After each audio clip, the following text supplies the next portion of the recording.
My goal is that Hashem's presence rests in my home. That's victory.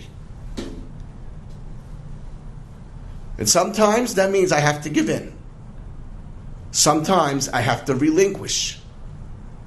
And this applies to all relationships. I want to share with you something that my Rebbe, Rav Avigdor Miller, told us many times, and he writes it in some of his books. It's a sad story, but he brought out a tremendous lesson.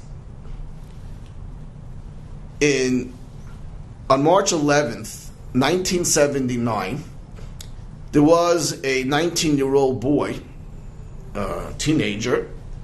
He was 19 years old. His name was Stephen Gladstein.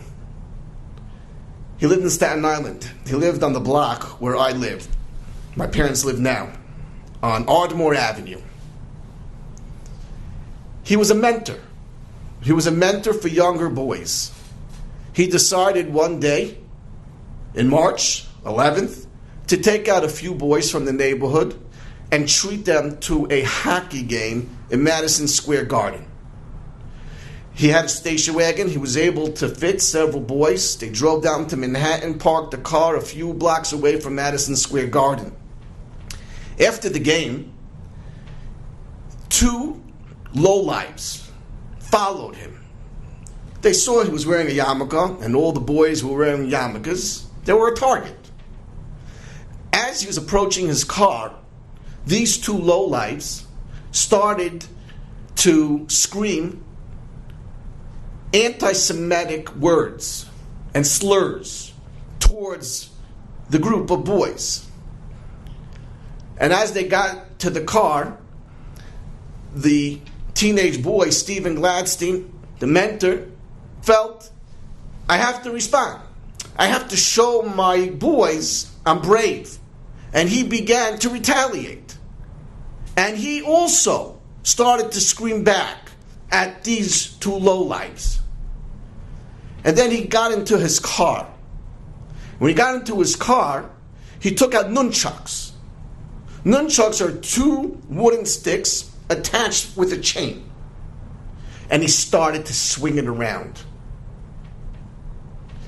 And they got into a physical altercation. Him and the other two lowlifes. And then he got into his car and he closed his door. These two lowlifes weren't going to stop there. They went and they took a hammer and they smashed his window and they crushed him over the head with the hammer. And he was murdered. A few days later, he was nifter. Tragedy. Rav Avigdor Miller says it could have been avoided. Rav Avigdor Miller says, why did you have to take out nunchucks? Well, what were you're stronger than them? You're going to show them? Why? Just move on.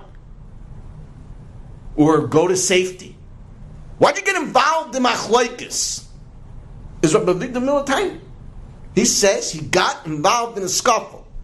He didn't have to retaliate with words, certainly not with nunchucks.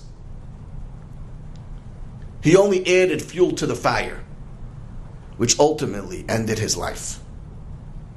I remember Rav Avigdor Miller always used to tell us, sometimes you hear anti-Semitic comments and words, and your heart tells you, your emotions tell you, I gotta answer back. Rav Avigdor Miller says, run away. He would say that if someone came, chas v'shalom, and pickpocketed you, or demanded your credit cards, your cash, just give it to them. What are you fighting for? You want to lose your life? And he used this as an example.